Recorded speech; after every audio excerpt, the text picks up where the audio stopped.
Let's begin in Bolivia with Pablo Solon. Do you describe what happened as a coup? I think it's very complicated to say it's a coup, because I think there was a popular rebellion, because this issue started in 2016 when Evo Morales didn't recognize the result of a referendum that said that he couldn't run for a new re-election. If he would have respected that referendum, he would have finished his third term as probably the best president in Bolivia. But he didn't do that.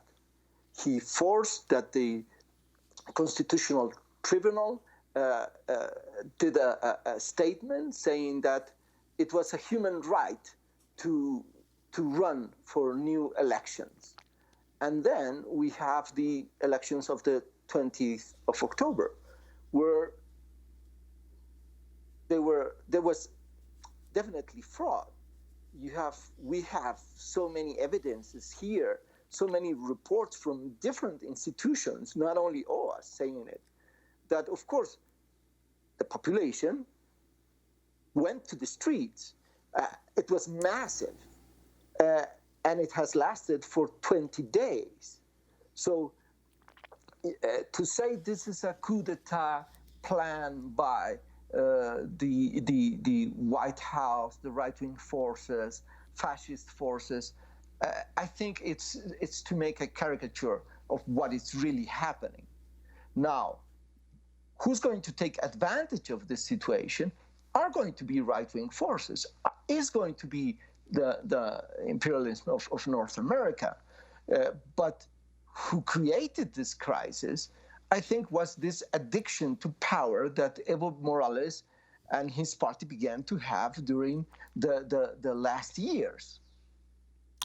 I'd like to ask Kevin Young to deal with the same issue of whether this was a coup or not, and also to deal with the reality that the majority in the Congress is still of the is the political party of Evo Morales. So, to what degree can whoever becomes president be able to move forward with the political agenda, given the enormous strength still of the Evo Morales forces in the country? A coup has a simple and straightforward definition. It's the unconstitutional removal of a sitting president before that president's term in office is up. And in the case of Bolivia, Evo Morales is the elected president.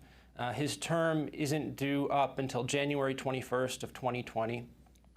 And in this case, on Sunday, you have the lead commander of the Bolivian armed forces directly intervening in ordering Evo out of office. So that's a coup, and I think that's pretty straightforward. That shouldn't be controversial. What makes this coup particularly dangerous is that it is being supported by the most racist and reactionary elements in Bolivian society. Now, as well as by the United States. Now, all of that being said, the overall political situation in Bolivia is complex. All of the opposition is not the same. The opposition is not monolithic. There are opposition protesters who are much more progressive. Many indigenous groups, working class Bolivians, have become very disillusioned with Evo's government and have turned against it. So those voices are important to recognize. We shouldn't be painting the entire opposition with the same brush or insinuating that it's all some conspiracy by the United States. But at the same time, it is important to recognize as well that almost half of the Bolivian population voted for Evo Morales on October 20th. And whether you think that's 47%, as the government said, or maybe it's only 46 or 45%, the fact remains that almost half of Bolivians still supported Evo on October 20th, and those voices also need to be counted and recognized.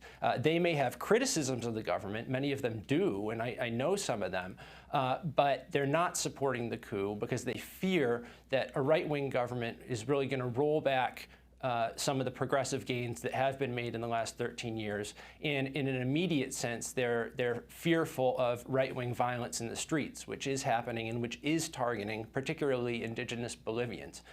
Now, what's going to happen with the Congress? Because despite the fact that many Mas legislators and officials have resigned, sometimes under threat of violence from the right, it is still true that a majority of the Congress is controlled by the Mas party. They have signaled, they have said that they are interested in finding a constitutional resolution to the crisis. Now, what exactly that's going to look like is still very unclear. It's not clear what new elections are going to look like or under what conditions they're going to be held. The Mas party is somewhat in disarray the last several days, so we really don't know what's going to happen at this point.